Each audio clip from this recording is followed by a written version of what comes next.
The fluorescent lights overhead buzzed with that persistent hum that seems to exist only in government buildings, casting harsh shadows across the sterile white walls of the security checkpoint. Sarah Martinez stood in line, her worn leather messenger bag slung across her shoulder, watching as the guard at the desk processed each visitor with mechanical efficiency. She'd been through dozens of these checkpoints before, accompanying her father to various facilities over the years, but today felt different. Today, she was alone. Her father, Colonel James Martinez, had retired 6 months ago after 35 years of distinguished service, and this was the first time she'd had to navigate these spaces without his authoritative presence clearing the way. The guard, a stocky man in his late 40s with a permanent scowl etched into his features, barely glanced up as each person presented their credentials. His name tag read Henderson, and everything about his demeanor screamed that he'd rather be anywhere else. Sarah noticed how his eyes lingered a fraction longer on the men in suits, how his posture straightened slightly for anyone who looked important, and how he seemed to dismiss the elderly woman ahead of her with a barely concealed eye roll. When Sarah stepped forward, Henderson's gaze swept over her dismissively. She was dressed simply, jeans, a button-down shirt, comfortable shoes. Nothing that screamed authority or importance. At 32, she still got carded at bars, her youthful appearance often working against her in professional settings. Purpose of visit?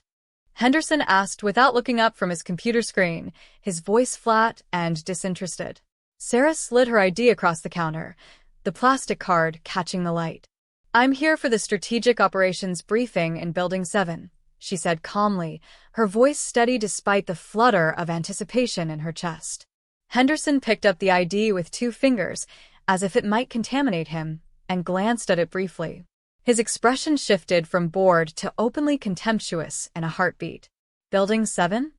He let out a short, harsh laugh that made the guard at the adjacent station look over curiously.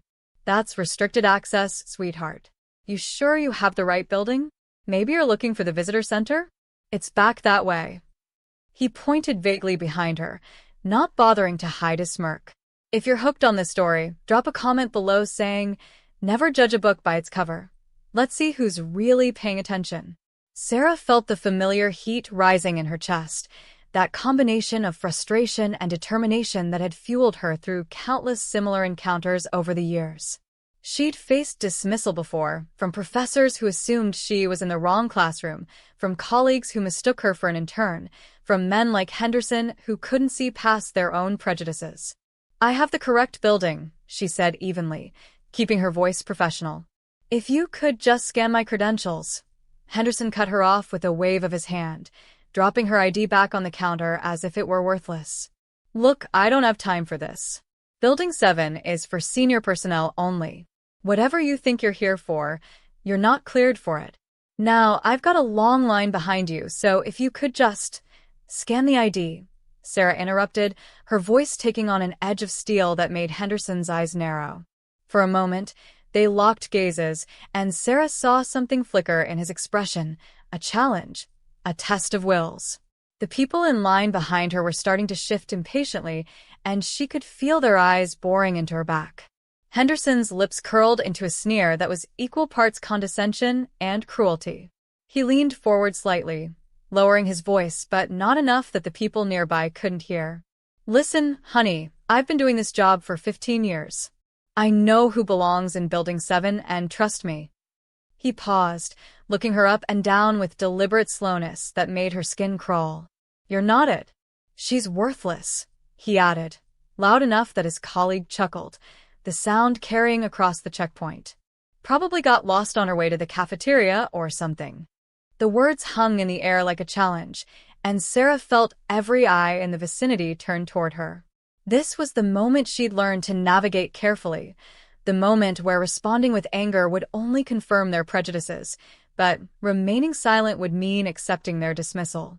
She'd watched her father handle situations like this with quiet authority, never raising his voice, never losing his composure. She channeled that now, straightening her spine and meeting Henderson's gaze with unwavering calm. "Scan the ID," she repeated, sliding it back toward him across the counter, her finger tapping it once for emphasis. "Now." Something in her tone must have registered, because Henderson's smirk faltered slightly. Maybe it was the confidence in her voice, or perhaps the way she held herself, shoulders back, chin up, as if she had every right to be there. With an exaggerated sigh designed to show everyone watching how unreasonable she was being, Henderson snatched up the ID and moved to the scanner, muttering something under his breath that sounded like, "Waste of time." The scanner was a sophisticated piece of equipment, designed to read not just the basic information on an ID but multiple layers of encrypted clearance data. Henderson swiped the card through with theatrical disinterest, clearly expecting it to flash red and vindicate his assessment. For a moment, nothing happened. The machine processed the information, its small screen blank. Then, something extraordinary occurred. Still reading? Comment, ID reveal if you want to know what happens next. Don't miss the shocking twist coming up. The scanner didn't just light up green. It blazed with a brilliant, almost blinding white light, accompanied by a series of rapid beeps that sounded nothing like the standard acceptance tone. Henderson jerked back slightly, his eyes widening as the screen began displaying lines of text, scrolling faster than he could read. The machine made a sound he'd never heard before, a high-pitched tone followed by 3 distinct chimes. His colleagues had snapped around at the sound, eyes going wide with recognition. "What the?" Henderson started, but his words died in his throat as the main security system console behind him lit up in response, multiple screens flickering to life simultaneously. The head of Checkpoint Security, a stern woman named Captain Reynolds who rarely emerged from her office unless there was a serious incident, appeared in the doorway within seconds, drawn by the unusual alert. Sarah watched as Henderson's face went through a series of rapid transformations, confusion, disbelief, shock, and finally, dawning horror. His hand trembled slightly as he looked from the ID to Sarah's calm expression and back again. The smugness had evaporated completely, replaced by something that looked suspiciously like fear. That's not possible," he stammered, his voice losing all its earlier authority. Captain Reynolds strode forward, her heels clicking sharply on the polished floor, and took the ID from Henderson's nerveless fingers. She glanced at it, then at her console, then back at Sarah with an expression of professional respect mixed with poorly concealed surprise. "Ms. Martinez," Reynolds said, and the title came out with a weight that made everyone in earshot go quiet. "I apologize for the delay. Henderson, you're relieved. Report to my office immediately after your shift." She turned to Sarah, her military bearing evident in every movement. "If you'll follow me, I'll escort you to Building 7 personally. We weren't expecting you for another 30 minutes, but everything is prepared." The checkpoint had gone completely silent. Henderson stood frozen, his face cycling between red and pale as the implications crashed over him. The other guard was staring at Sarah with newfound respect and poorly concealed curiosity. The people in line behind her had transformed from impatient to fascinated, phone cameras subtly angling to catch whatever was happening. Sarah picked up her bag, her movements unhurried and deliberate. She looked at Henderson one last time, and when she spoke, her voice was quiet but carried clearly in the shocked silence. "For the record, I wasn't lost. And I'm exactly where I'm supposed to be." She turned to follow Captain Reynolds, leaving Henderson staring after her with the expression of a man watching his career crumble in real time. As they walked away from the checkpoint, Reynolds glanced sideways at Sarah with something that might have been amusement. "That's the 3rd time this month someone's dismissed you before scanning your credentials," she observed. "You'd think word would have spread by now. Drop a clapping hands in the comments if you love seeing Arrogance get what it deserves." You won't believe what Sarah's ID actually revealed. Sarah allowed herself a small smile. "Some people see what they expect to see," she said simply, "until the system forces them to see differently." The walk to Building 7 took them through increasingly secure areas, each requiring additional authentication. Reynolds used her own credentials to open doors that most people in the facility would never even see, let alone pass through. Sarah noticed the change in atmosphere. The personnel here moved with purpose, their conversations hushed and serious, their eyes sharp and assessing. Building 7 sat at the heart of the complex, a structure that appeared unremarkable from the outside but housed some of the nation's most sensitive operations. Sarah had been coming to places like this since she was a child, though few people knew that. Her father had been careful, had kept his work life separate from home, but there were always those times when duty called and Sarah came along, waiting in visitor centers while her father attended meetings that would never appear in any public record. She'd absorbed more than anyone realized during those hours, watching, listening, learning the unspoken rules of this hidden world. The briefing room was already filling with personnel when they arrived. Sarah noted the mix of military uniforms and civilian attire, the way conversations paused as she entered, the curious glances and occasional look of recognition. She found her designated seat, front row, center, exactly where someone of her clearance level would sit. Captain Reynolds left her with a respectful nod, returning to her duties at the checkpoint where Henderson was probably still processing what had just happened. The incident at the checkpoint wasn't unique in Sarah's experience. It was, in fact, disappointingly common. People made assumptions based on age, gender, appearance, and those assumptions created blind spots that could be dangerous in the wrong circumstances. Sarah had learned early that being underestimated could be an advantage, but it wore thin after a while, the constant need to prove herself, to exceed expectations just to be seen as meeting them. Her father had warned her about this when she first expressed interest in following a similar career path. "You'll have to be twice as good to be considered half as qualified," he told her one evening, his weathered face serious in the lamplight of his study. "And even then, some people will never see past their own prejudices. The question is whether you can handle that without letting it change who you are." Sarah had been 18 then, fresh out of high school and determined to prove herself. She thought she understood what he meant, but understanding in theory and experiencing in practice were vastly different things. The first few years had been brutal.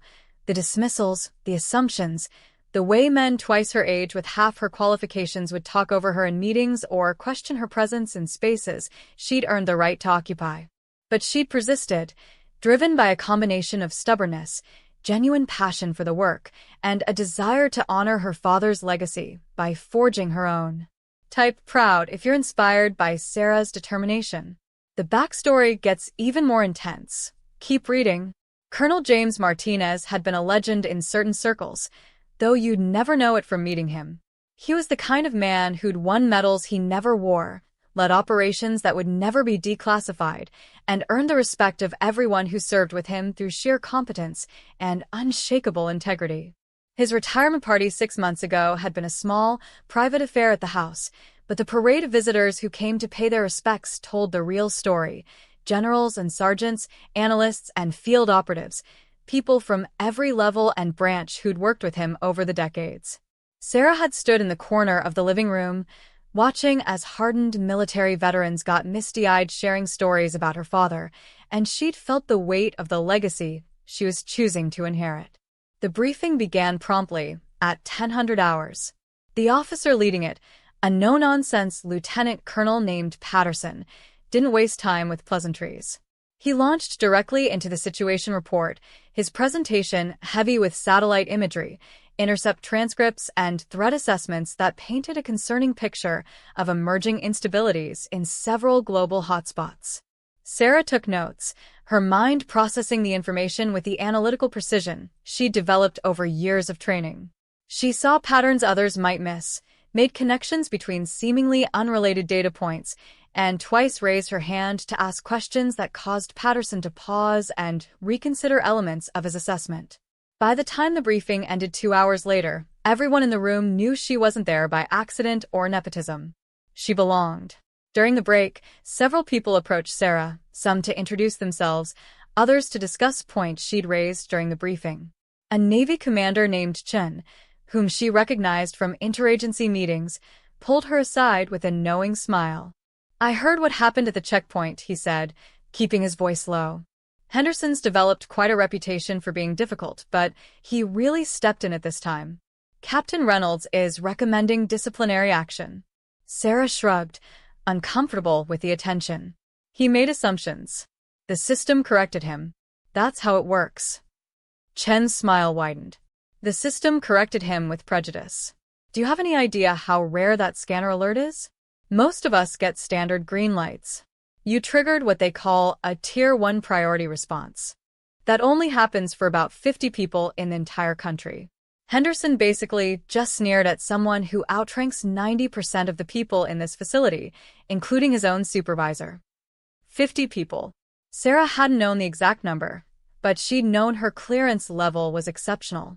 It had taken years to achieve, required extensive background investigations, polygraph tests, psychological evaluations, and the kind of operational success that proved she could handle information that could literally change the course of national security decisions. The clearance came with her position, one she'd earned through merit and determination, but it also came with the burden of being young and female in a field still dominated by older men who couldn't always see past their preconceptions. Comment: Tier 1 if you're shocked by Sarah's real credentials. The confrontation fallout is about to get wild. The afternoon session was even more intensive than the morning, delving into operational planning and resource allocation. Sarah found herself called upon to provide analysis on several key points, her expertise in pattern recognition and predictive modeling proving valuable to the discussion. She noticed how the dynamic in the room had shifted. Where some participants had been skeptical or dismissive earlier, they now listened when she spoke, asked follow-up questions, and incorporated her suggestions into their planning. It was simultaneously validating and exhausting, this constant need to prove her worth. By the time the briefing concluded at 1600 hours, Sarah felt drained in a way that had nothing to do with the intellectual demands of the material. It was the emotional labor of constantly being on guard, of knowing that any mistake would be magnified, any success attributed to luck or connections rather than skill. She gathered her material slowly, letting others file out first, needing a moment to decompress before facing the return journey through the checkpoint. Patterson approached as she was packing her bag. "Strong work today, Martinez," he said, extending his hand. "Your father would be proud."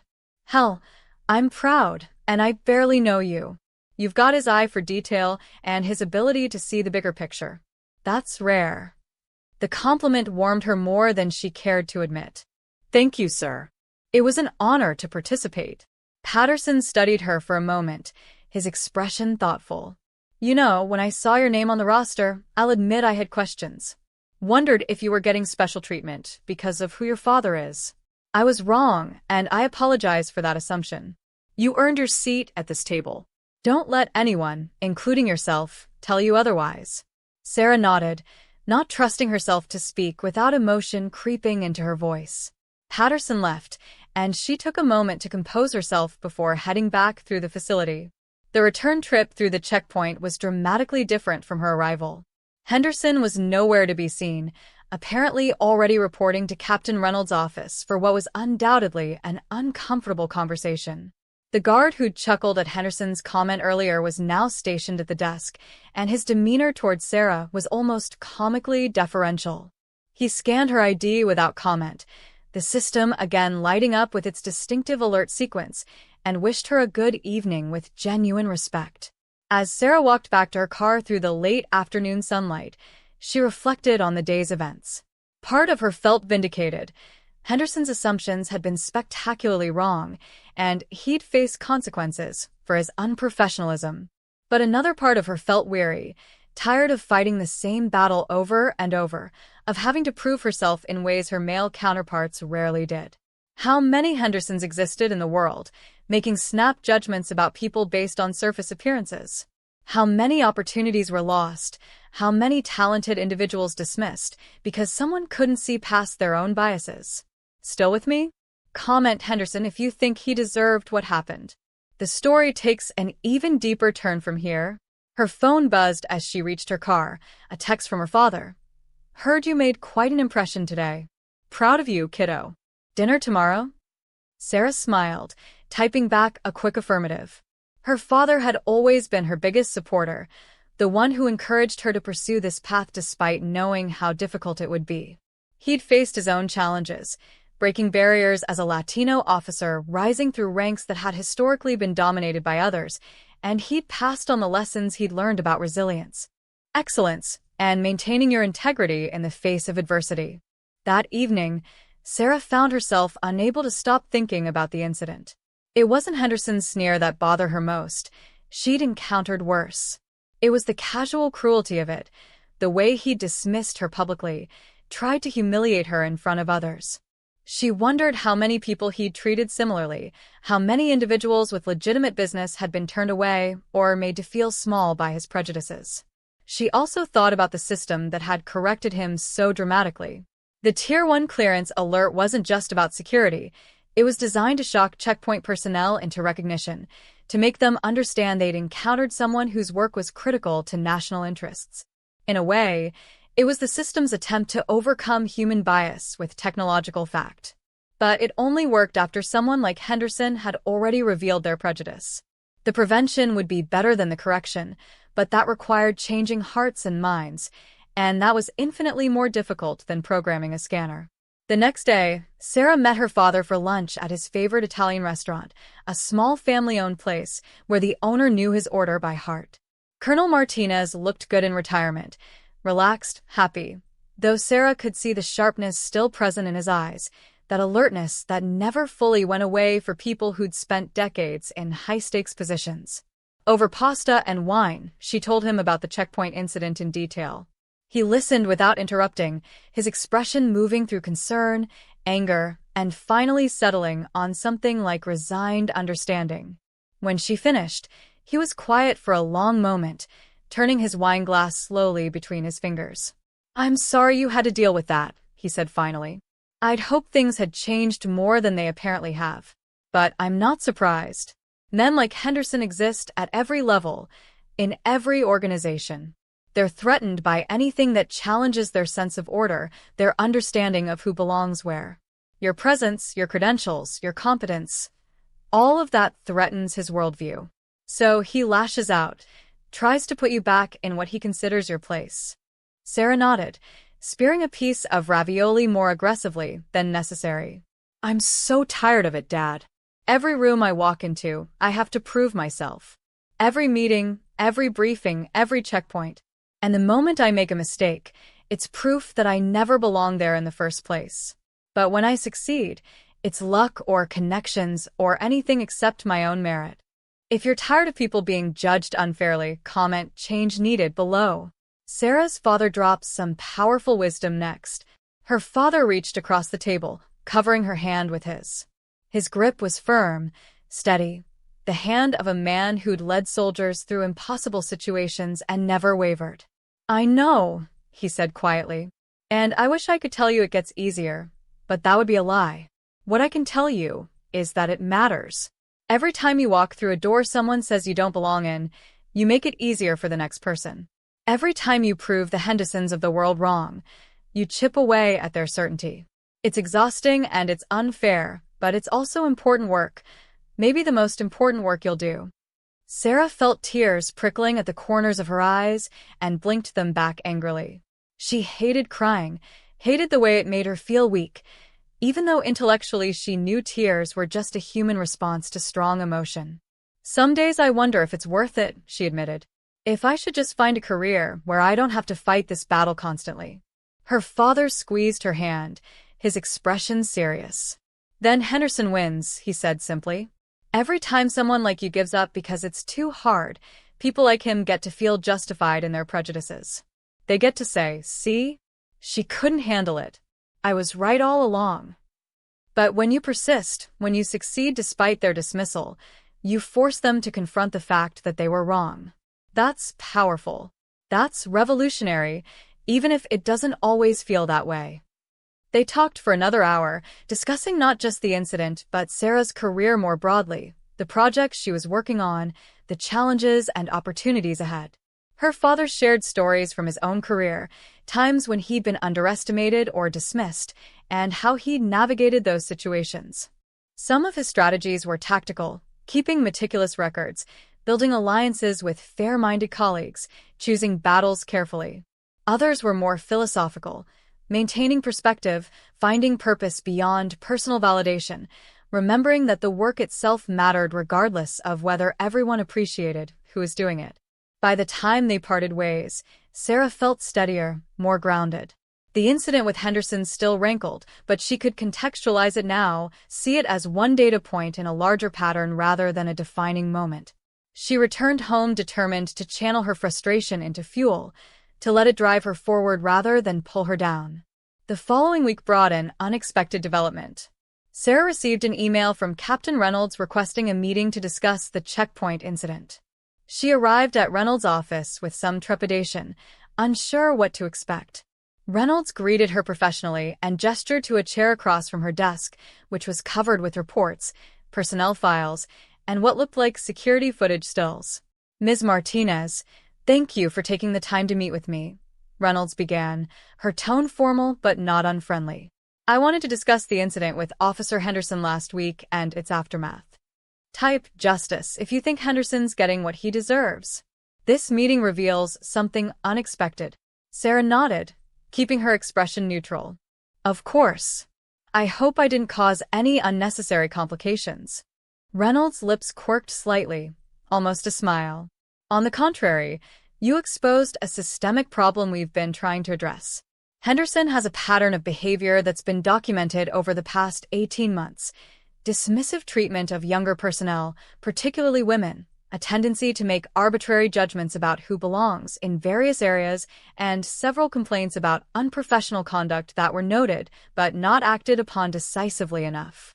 She pulled up a file on her computer, turning the screen slightly so Sarah could see. It was a log of incidents, complaints, and reports, all involving Henderson. Some were minor, rudeness, unnecessary delays, but others were more serious. One female officer had been turned away from an important meeting because Henderson decided her credentials looked suspicious, causing her to miss a time-sensitive briefing. Another time, he detained a young analyst for over an hour, insisting his clearance couldn't possibly be legitimate, despite the scanner confirming it repeatedly. "Your incident was the final straw," Reynolds explained. The combination of the public nature of his comments, the Tier 1 alert that demonstrated just how wrong he was, and the documentation we now have of a pattern makes this a clear case for disciplinary action. Henderson has been suspended pending a full review, and honestly, I doubt he'll be returning to checkpoint duty. Probably reassignment at best, termination at worst. Sarah absorbed this information with mixed feelings. She didn't take pleasure in someone losing their job, but she also recognized that Henderson's behavior had potentially compromised security and certainly created a hostile environment. "I appreciate you letting me know," she said carefully. "I wasn't looking to ruin anyone's career. I just want to do my job." Reynolds leaned back in her chair, studying Sarah with an appraising look. "I know, which is precisely why your complaint carries weight. You didn't seek attention, didn't make a scene beyond what was necessary to correct the situation. You simply insisted on being treated according to your credentials, which is exactly what you should have done. Henderson made his own choices. He's facing consequences for those choices, not for your response to them." The meeting concluded with Reynolds requesting permission to use the incident as a training case study, demonstrating how unconscious bias could lead to security lapses and professional failures. Sarah agreed, hoping that something positive could come from the uncomfortable experience. As she left Reynolds' office, she felt a complex mix of emotions: satisfaction that accountability was being enforced, discomfort with being at the center of someone's professional downfall, and a lingering frustration that such incidents continue to happen in the first place. Over the following months, Sarah heard through various channels how the incident had rippled outward. It became something of a cautionary tale in security circles: the guard who sneered at someone far above his pay grade and paid the price for his assumptions. Some people treated it as humor, a "you won't believe what happened" story. Others saw it, as Reynolds had, as a teaching moment about bias and professionalism. Comment, lesson learned if you think this story should be taught in training programs everywhere. The long-term impact is incredible. Sarah found herself occasionally recognized by people who'd heard various versions of the story. Most were respectful, some even apologetic, as if they needed to distance themselves from Henderson's behavior. A few seemed to view her with suspicion, as if she'd somehow engineered the situation to cause trouble, but those individuals were mercifully rare. The incident became part of her professional identity in ways she hadn't anticipated. People knew her now not just as Martinez's daughter or as the young analyst with impressive credentials, but as the woman who'd faced dismissal with dignity and let the facts speak for themselves. It opened some doors, created opportunities for conversations about bias and advancement that might not have happened otherwise. She was invited to speak at several professional development events, sharing her experiences and insights about navigating male-dominated fields and handling prejudice. Sarah approached these speaking engagements with some reluctance at first. She didn't want to be defined solely by the incident, didn't want to become the poster child for overcoming discrimination. She was a professional with expertise in complex analytical work, not just a symbol or a story. But as she spoke to audiences of young professionals, particularly young women entering security and intelligence fields, she saw the hunger for guidance, for reassurance that the challenges they faced were real and not imagined, and that success was possible despite the obstacles. At one such event, a young woman approached Sarah afterward, her eyes bright with determination and barely suppressed frustration. "I'm dealing with my own Henderson," she confided. "A supervisor who constantly questions my work, assigns me menial tasks despite my qualifications, and talks over me in meetings. How did you keep going? How did you not just give up?" Sarah thought carefully before responding. "I won't lie to you. Some days I wanted to give up.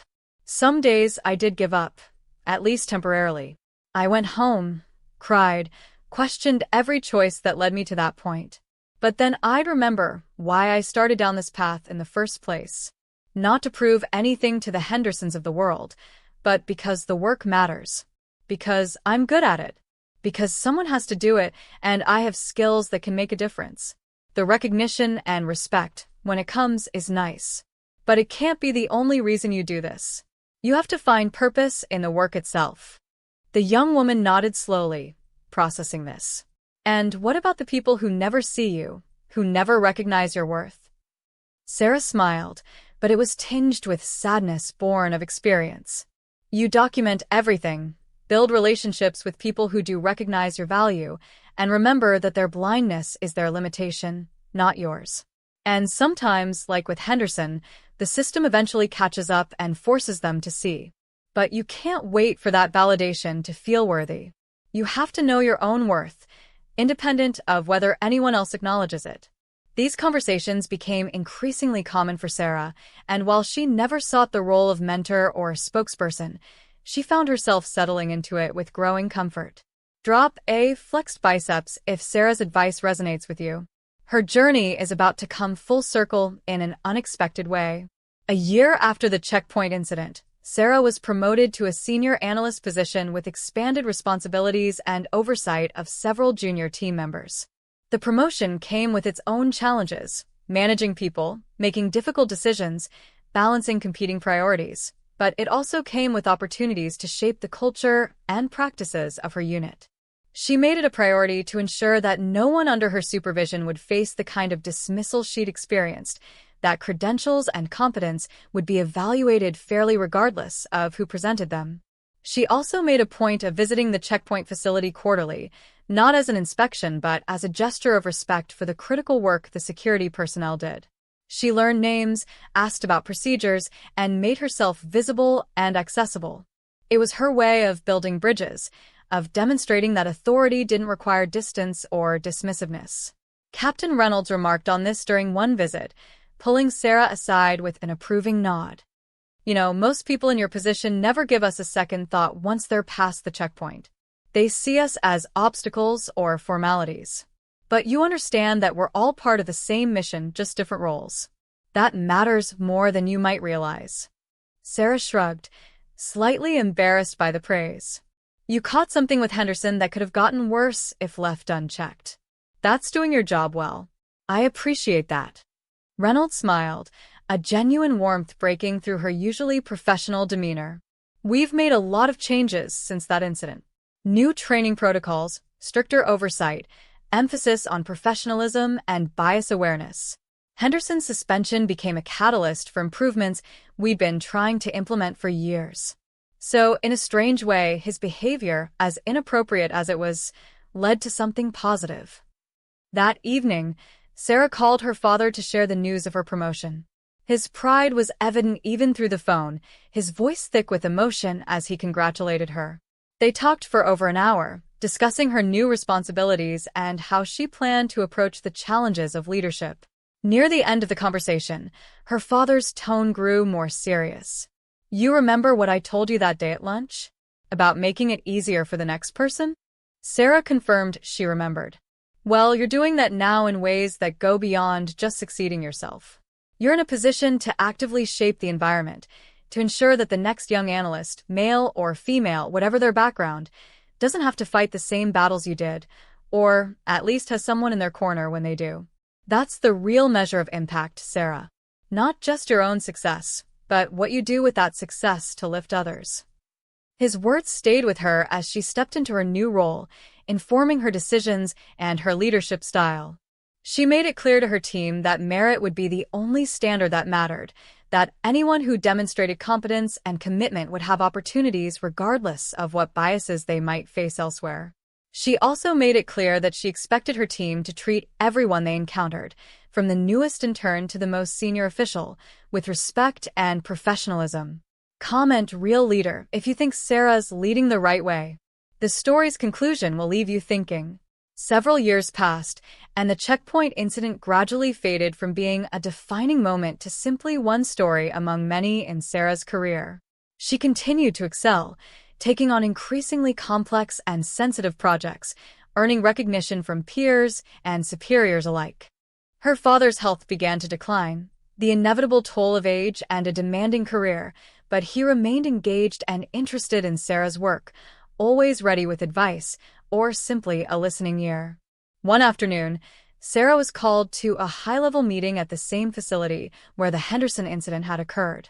As she approached the checkpoint, now staffed by a young guard she didn't recognize, she felt a flash of memory. Standing in line, watching Henderson sneer, feeling the weight of his dismissal. The young guard, a woman in her mid-20s, greeted Sarah professionally and scanned her ID without hesitation. The familiar Tier 1 alert sounded, and the guard's eyes widened slightly, but she handled it smoothly, nodding respectfully and waving Sarah through. "Have a good day, ma'am," she said, and Sarah heard genuine respect in her tone, untainted by surprise or skepticism. Sarah paused, studying the guard's name tag, Rodriguez. "Have we met before?" she asked. Rodriguez shook her head. "No, ma'am, but I know who you are. Your checkpoint incident is part of our training now, a case study on the importance of professionalism and not making assumptions. It's required viewing for all new security personnel. I'm actually honored to meet you. You helped change a lot of protocols here for the better." Sarah felt a complex wash of emotions, pride, embarrassment, satisfaction, and a touch of surreal amusement at being a case study. She thanked Rodriguez and continued into the facility, but the encounter stayed with her throughout the day. That evening, she visited her father at his home. He was frilian now, his movements slower, but his mind remained sharp and his eyes still held that keen awareness she'd known all her life. They sat in his study, surrounded by decades of memories, photos, commendations, books, and mementos from a life of service. Sarah told him about encountering Rodriguez, about being recognized not for her current work, but for a moment of adversity she'd faced years ago. Her father listened with a knowing smile. "That's legacy," he said quietly.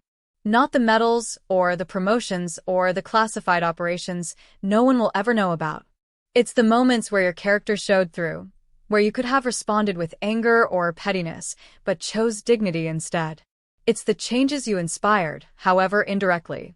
Rodriguez knows your name not because you were cruel or vengeful toward Henderson, but because you handled a difficult situation with grace and professionalism. That's the kind of legacy that matters, the kind that makes a real difference." Sarah felt tears welling up, no longer ashamed of the emotion. "I learned that from you," she said. "Everything I know about integrity and perseverance, about maintaining dignity under pressure, I learned it by watching you. You showed me that character isn't what you do when people are watching and applauding. It's what you do when someone like Henderson is sneering at you, telling you you're worthless, and you have the power to destroy them but choose a better path instead. Her father reached out, his hand trembling slightly with age, but still strong in spirit, and clasped hers. And you took those lessons and made them your own. You didn't just replicate what I did, you adapted it, improved it, applied it to challenges I never faced. That's what every parent hopes for, that their child will take what they've learned and build something even better with it. They sat in comfortable silence for a while, the study growing darker as evening settled in outside. Finally, her father spoke again, his voice softer now, reflective. You want to know something I never told you? About 6 months before I retired, I heard about an incident at a checkpoint. A young analyst, brilliant by all accounts, was turned away from a critical briefing because the guard didn't believe someone so young could possibly have the necessary clearance. By the time it was sorted out, she'd missed half the briefing and, more importantly, she'd been humiliated in front of her peers. She filed a complaint, but nothing came of it. The guard got a reprimand in his file, and that was it. I thought about intervening, using my rank to push for real consequences, but I didn't. I told myself it wasn't my place, that the system would handle it. But the truth is, I didn't want to be seen as overstepping, didn't want to risk my reputation on something that didn't directly involve me. He paused, his expression heavy with regret. When I heard about what happened with you and Henderson, my first reaction wasn't pride or anger on your behalf. It was shame that I hadn't done more to prevent situations like that when I had the power to do so. You faced your Henderson with courage and dignity. I avoided mine with silence and self-preservation. You're a better person than I was, Sarah. A better leader. And I'm not just proud. I'm in awe of you. Sarah was crying openly now, tears streaming down her face as she processed her father's words. She'd spent so many years trying to live up to his example, to measure up to his legacy, and here he was telling her she'd surpassed it. Dad, you changed so many lives, made such a difference. Through my work, yes, he interrupted gently. But you're changing the culture itself. You're not just doing excellent work within a flawed system, you're making the system better for everyone who comes after you. That's a different kind of courage, a different kind of impact. And it's exactly what the world needs right now.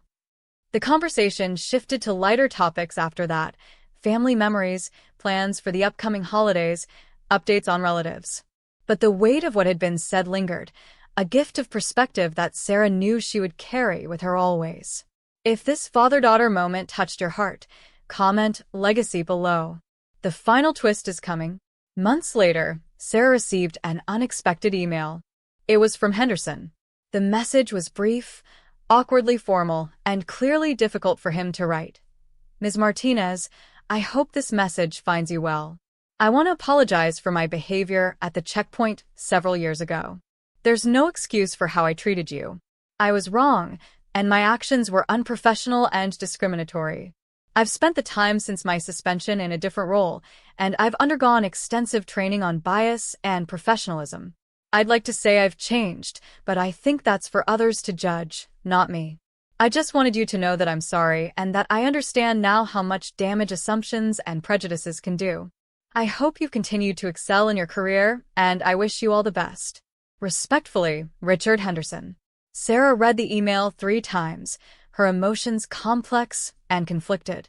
Part of her wanted to dismiss it as too little too late, the product of mandated training rather than genuine remorse. But another part of her recognized the courage it must have taken for Henderson to write it, to acknowledge his failings and apologize to someone he'd tried to diminish.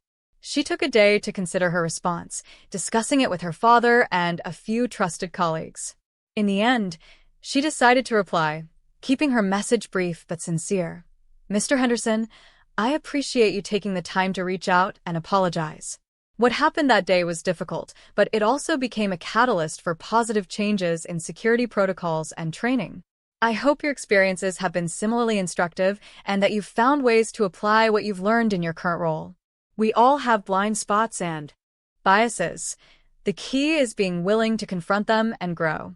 I wish you well in your continued professional development. Respectfully, Sarah Martinez. She sent the email and felt a sense of closure she hadn't realized she needed. Henderson's apology didn't erase what had happened, didn't magically make all the similar incidents she'd faced disappear, but it represented something important. the possibility of growth, of people recognizing their mistakes and working to do better. Not everyone who wronged her would reach that point, but the fact that Henderson had tried mattered. Sarah's career continued to flourish. She led teams through complex operations, her analytical skills and leadership abilities earning her recognition at the highest levels. She also became known as a mentor and advocate, someone who actively worked to create opportunities for talented individuals regardless of their background or the biases they might face. Young professionals sought her out for guidance, seeing in her someone who understood their struggles and had navigated them successfully. One of her protégés, a brilliant young analyst named Marcus who'd faced his own battles with discrimination as a black man in a predominantly white field, once asked her how she'd managed to maintain her compassion and commitment to fairness despite everything she'd experienced. "I mean, you'd have every right to be bitter, to be angry all the time," he said during one of their mentoring sessions. "You faced so much dismissal and prejudice. How do you not let it make you hard?" Type, mentorship matters if you believe in lifting others as you climb. Sarah's wisdom here is pure gold. Sarah considered the question carefully. "I won't lie. There are days when I am angry, when I am bitter. Days when I'm tired of having to be better, work harder, prove myself constantly. But I've learned that anger and bitterness, when you hold onto them too tightly, hurt you more than they hurt anyone else. They become weights that slow you down, clouds that obscure your judgment. So I let myself feel those emotions, acknowledge them, but then I try to channel them into something productive. Every time I mentor someone like you, every time I push for fairer policies, every time I call out bias when I see it, that's me taking my anger and frustration and transforming it into action. It doesn't make the feelings go away, but it gives them purpose." Marcus nodded thoughtfully. "And what about the people who never change, who never apologize like Henderson did? How do you deal with them?" "You document their behavior, you protect yourself and others from their impact where possible, and you recognize that their limitations are not your responsibility to fix," Sarah replied. "Some people will never see past their biases. That's tragic for them because they miss out on so much talent, so many perspectives, so much potential. But it doesn't have to define your career or your sense of self-worth. You build networks with people who do see your value, you focus on the work that matters, and you keep moving forward. Sometimes the best response to people who dismiss you is simply to succeed despite them." Years passed, and Sarah's father's health continued to decline. In his final months, he told her repeatedly how proud he was, how grateful that she'd taken the best of what he'd taught her and become someone even better than he'd imagined. When he passed away peacefully in his sleep, surrounded by family, Sarah felt the profound loss of not just a father but a mentor, a guide, and her biggest supporter. At his funeral, dozens of people shared stories about Colonel Martinez, his integrity, his leadership, his kindness. But the story that stuck with Sarah most came from a young woman, probably in her early 30s, who approached her during the reception. "You probably don't remember me," the woman said, "but I was that analyst your father told you about, the one turned away from the briefing years ago. After that incident, I almost quit. I felt so humiliated, so convinced that I'd never be taken seriously in this field. But your father reached out to me privately. He apologized for not intervening at the time, said he should have done more. Then he spent the next several months mentoring me, helping me navigate the system, advocating for me behind the scenes. He told me about you, about the challenges you were facing and overcoming, and he said that every setback was just preparation for a stronger comeback. He was right. I'm a senior analyst now, and I try to pay forward what he did for me. I just wanted you to know that even though he regretted not acting sooner, he more than made up for it with what he did after. He changed my career, maybe my life." Sarah embraced the woman, tears streaming down both their faces, and felt a deep sense of gratitude that her father had found ways to turn his regrets into positive action, that his legacy extended far beyond what she'd known. Comment, full circle, if you see how everything connected. The final revelation is powerful. In the years that followed, Sarah continued to rise through the ranks, eventually reaching a position of significant authority and influence. She never forgot the lessons learned from the Henderson incident and countless other moments of adversity. She built a reputation as someone who is tough but fair, demanding but supportive, and absolutely intolerant of discrimination or bias in any form.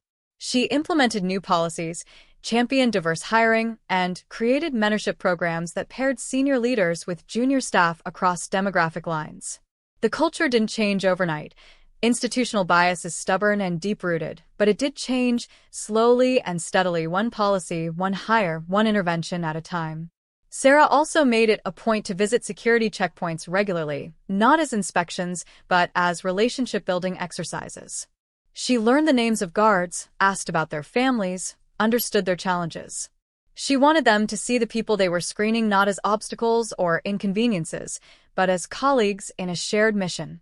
She wanted to break down the barriers that had allowed someone like Henderson to view her as worthless rather than as a professional deserving of respect. One day, nearly a decade after the original incident, Sarah was heading to a routine briefing when she was stopped by a young guard at the checkpoint. Not for any problem, but because he wanted to introduce himself. "Ms. Martinez, I'm Officer Davis. I just wanted to say it's an honor to meet you.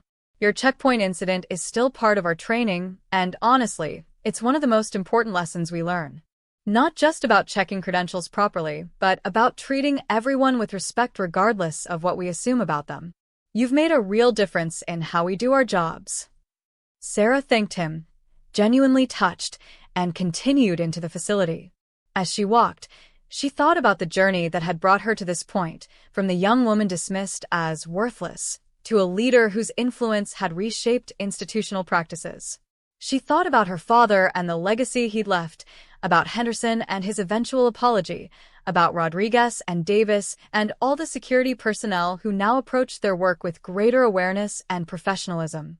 She thought about Marcus and the countless other young professionals she'd mentored, about the culture slowly shifting toward fairness and merit over prejudice and assumption. That evening, Sarah stood in what had been her father's study, now converted into her own home office. She pulled out an old photo of the two of them at his retirement party, both smiling, his arm around her shoulders. She remembered what he'd said about legacy, about making a difference not just through your own success, but through what you do to lift others. "I hope I'm making you proud, Dad," she whispered to the photo. "I hope I'm building on what you started, making the world a little bit better, a little bit fairer. I hope every Henderson who sneers at someone they underestimate finds themselves corrected by the facts. And I hope every person who's been dismissed as worthless finds the courage to prove them wrong, not with anger or vengeance, but with dignity and excellence. That's the legacy worth leaving. That's the change worth fighting for." She set the photo back on the shelf and turned to her computer, where messages from team members awaited her attention, where challenges and opportunities demanded her expertise, where the work that mattered continued day after day. The checkpoint incident was now just one story among many in her career, but its lessons remained central to who she was and how she led. She'd been dismissed as worthless and had responded not by seeking revenge, but by embodying worth in everything she did. She'd turned adversity into advocacy, prejudice into purpose, and one man's sneer into a catalyst for institutional change. And in doing so, she'd proven that the most powerful response to being underestimated is simply to become undeniable. If this story inspired you, comment "undeniable" and share it with someone who needs to hear this message. Subscribe for more real-life stories that prove dignity and excellence always win in the end.